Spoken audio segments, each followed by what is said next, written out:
So next up we have CC Tart, and after that, Wojo for Hits. You here? CC Tart. It's Ceci Tart. Hi.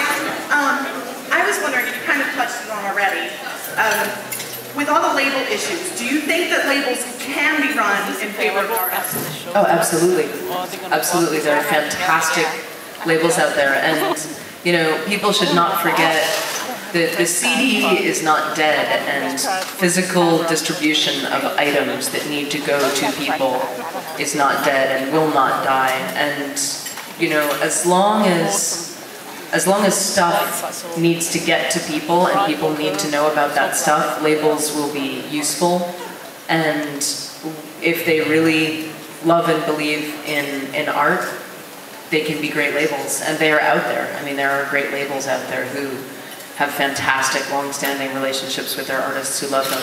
So, you know, my guess is, and I think most people in the industry are guessing this, labels, you know, since they won't be doing so much distribution of physical music, will kind of morph more into promotional companies, because that's the stuff that is not going to change. You know, if you're in management, if you're walking down the street and you see a poster for a band, someone had to pay for that poster, someone had to design it, someone had to put it up, someone had to put it up at the right time, and that's, you know, that's going to be part of what the label does. Thank you. You're welcome. Thank you. And now we have Wojo for Hits, and after that, Buck Rogers 25. Hello. I wanted to ask if you feel like artists and venues that are constantly fighting against fans taking pictures and taking video are kind of fighting a losing battle, and if you do, how would you like to see kind of that energy from fans like harnessed and used in a positive way instead of always trying to be like a struggle with venue security and with artist privacy and all of those things? Well, I have, since day one, I've always had a completely open photo and video at all times policy.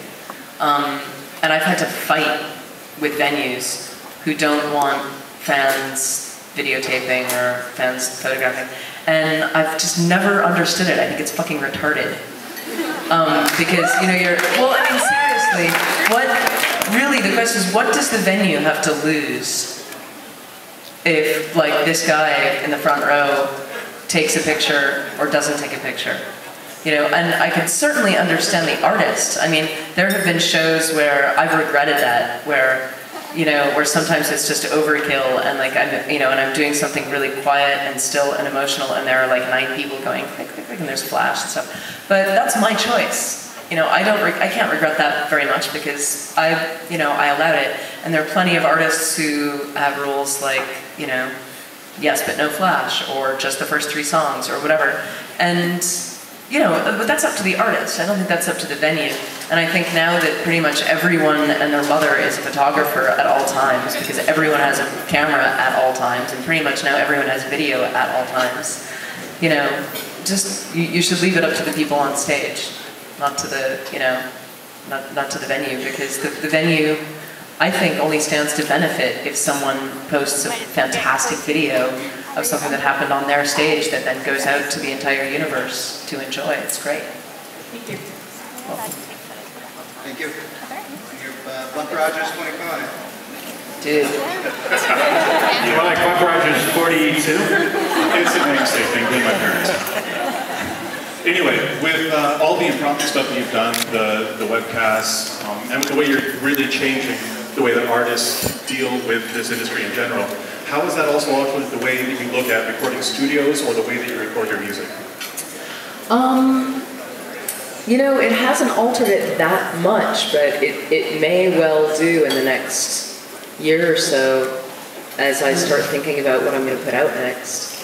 Because I've now been touring on Who Killed Amanda Palmer for over a year, and I'm starting to turn my attention to, you know, what's going to come next. And one of the things that I'm really thinking about doing is, like we were talking about this earlier, not thinking so completely album-centric, but just making music the way I write music, which is as I go, right? You just do it as you go. And wherever you are, or wherever you want to be, you don't have to record 12 songs in 2 weeks and then package it up and send it out. So I think what I may do, and I've really been enjoying the last 6 months of my life since I stopped the hardcore touring, I've just, sort of been floating around and like spontaneously seeing what happens here and seeing what happens there. And so I think the way I may piece together my next record may be bits at a time, and I may release it bits at a time, and then and then put together one final package that everyone can hang their hat on, because that's still necessary. The New York Times won't write about you unless you've got a record, but even that may change down the road if things get more and more singles oriented and less 12 songs on a on a plastic disc oriented. To follow up on that question, you guys weren't at Soundcheck, but Amanda was jamming a little bit with the guys from Nervous Cabaret on The Girl from Ipanema. Yeah, that's for my lounge record, again, 2017. Is there any chance that you would put out some recordings from your tour when you're out doing live stuff? From this tour? Yeah, for like just downloads? Yeah, absolutely. We had a fantastic show in New York, like, 5 nights ago. Some of you guys might have even been there. There might be, there's like one person.